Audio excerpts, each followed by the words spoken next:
Bienvenidos al nuevo comentario de la Hora Silenciosa 2021, donde líderes juveniles de todo el mundo estarán participando con nosotros. En el día de hoy tendremos a... Hola, ¿cómo estás? Espero que bien. Hoy te habla nuevamente Juan Pimul, misionero de Palabra de Vida, Panamá. Es un gusto saber que estás escuchando y quiero animarte a que no solamente quedes en eso, que te quedes escuchando, sino que puedas apartar otros minutos para poder estar leyendo nuevamente el pasaje, estar meditando, estar orando y poner en práctica lo que Dios te va a estar hablando. Te cuento un poco algo de mi vida. A mí no me gusta comer pescado, pero sí me gusta ir a pescar. No soy tan fanático de la pesca, pero he pescado en ríos, lagunas, lagos, en el mar desde la costa y también en mar abierto. Sé que para cada ocasión y para cada pez debes tener una carnada diferente. Y sabes, hoy vamos a estar viendo a Pablo cómo él usa una gran carnada para captar la atención de la audiencia. Acompáñame a leer el pasaje de hoy, es Hechos 17, del 22 al versículo 34. La versión que voy a estar leyendo es la NTV y dice así el versículo 22. Entonces Pablo, de pie ante el concilio, les dirigió las siguientes palabras: hombres de Atenas, veo que ustedes son muy religiosos en todo sentido, porque mientras caminaba observé la gran cantidad de lugares sagrados, y uno de sus altares tenía la siguiente inscripción: a un Dios desconocido. Este Dios, a quien ustedes rinden culto sin conocer, es de quien yo les hablo. Él es el Dios que hizo el mundo y todo lo que hay en él. Ya que es el Señor del cielo y de la tierra, no vive en templos hechos por hombres, y las manos humanas no pueden servirlo, porque Él no tiene ninguna necesidad. Él es quien da vida y aliento a todo y satisface cada necesidad. De un solo hombre creó todas las naciones de toda la tierra. De antemano decidió cuándo se levantarían y cuándo caerían, y determinó los límites de cada una. Su propósito era que las naciones buscaran a Dios y quizá, acercándose a tientas, lo encontraran, aunque Él no está lejos de ninguno de nosotros, pues en Él vivimos, nos movemos y existimos. Como dijeron algunos de sus propios poetas, nosotros somos su descendencia. Y como esto es cierto, no debemos pensar en Dios como un ídolo diseñado por artesanos y hecho de oro, plata o piedra. En la antigüedad, Dios pasó por alto la ignorancia de la gente acerca de estas cosas, pero ahora Él manda que todo el mundo en todas partes se arrepienta de sus pecados y vuelva a Él, pues Él ha fijado un día para juzgar al mundo con justicia por el hombre que Él ha designado, y le demostró a todos quién es ese hombre al levantarlo de los muertos.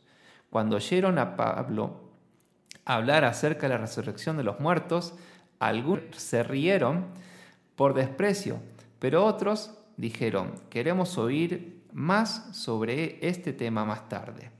Con esto terminó el diálogo de Pablo con ellos, pero algunos se unieron a él y se convirtieron en creyentes.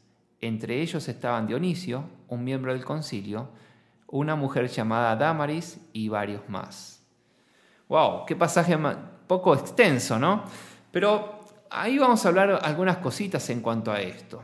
En primer lugar, Pablo estaba en Atenas, esa famosa ciudad que hoy en día podemos incluso ver algunas de las ruinas de esos tan hermosos edificios. Tenía una universidad muy famosa en ese tiempo también, y como decía Pablo, había muchos altares. Toda la ciudad estaba entregada al paganismo cultural. Un bromista una vez dijo que en Atenas era más fácil hallar un dios que un hombre.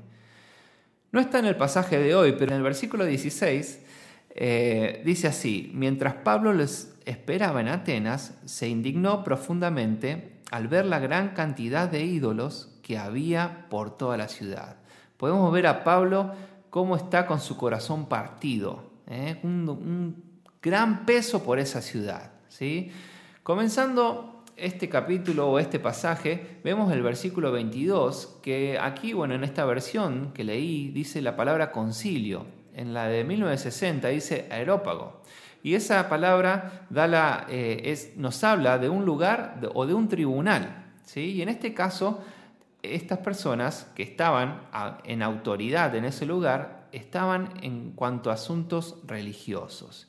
Y es ahí donde Pablo va a tener que hablar. Y Pablo comienza a mostrar una carnada para estas personas, para poder pescar en ese lugar. Dice, son religiosos y tienen un altar para un Dios no conocido.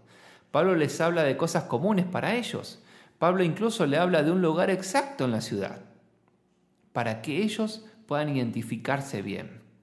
Ahora, piensa, ¿en qué carnada puedes estar utilizando en tu entorno? Ahí en tu familia, en tu universidad, en tu colegio, donde estés. ¿Cómo puedes llamar la atención de las personas con que estás hablando? ¿Sabes? Estos versículos me hacían acordar a la lámina de Evangelismo Ilustrado, que comienza hablando del fútbol, de los equipos, de que hay un árbitro, de que hay regla, y termina hablando de Dios como el juez justo, ¿sí? Y cómo cada uno puede pasar del equipo perdedor al equipo ganador. Hace un par de semanas atrás estaba hablando con un señor que lo conocí en la calle justamente, y él me hablaba de lo que él hacía. Y estuvo hablando como 20 minutos hablándome acerca de cómo él encontraba aguas y así podía hacer un pozo para sacar esa agua y poder aprovechar el agua, ¿no? Y sabes, después de escucharlo hablar, como dije, por 20 minutos, yo digo, tengo que hablarle, y eso me estaba pensando, de Juan capítulo 4, Jesús con la mujer samaritana, y Jesús cuando dijo que Él era el agua viva. Luego de poder compartirla un poco rápido de Jesús, porque no me quedaba mucho tiempo y Él ya se había tomado más de 20 minutos hablándome de su agua y de su trabajo, Él se quedó leyendo el Evangelio de Juan capítulo 4 que le regalé. ¿Sabes? Tenemos que aprovechar las diferentes carnadas para pescar la atención de las personas. Pablo lo hizo así. Y luego, bueno, por supuesto, Pablo presentó a Dios como lo hacemos hoy en día, ¿no? Hablando de la grandeza de Dios, habló de la bondad de Dios, de cómo Dios gobierna y también de la gracia de Dios. En el versículo 30 al 34 habló que Dios está esperando que cada uno se arrepienta de sus caminos. ¿Sabes? En esta ocasión Pablo tuvo que hablar y predicar a una Atenas orgullosa, sofisticada, con muchos sabios y que no aceptó fácilmente el mensaje del Evangelio. El terreno allí no era profundo y tenía muchas hierbas malas también, pero así y todo hubo una pequeña cosecha. Hoy no estamos en Atenas como lo estuvo Pablo, pero necesitamos testigos que invadan los salones de las escuelas, colegios, universidades y presenten a Cristo. Te animo a que lleves el Evangelio a tu Atenas. Busca bien tu carnada y a pescar.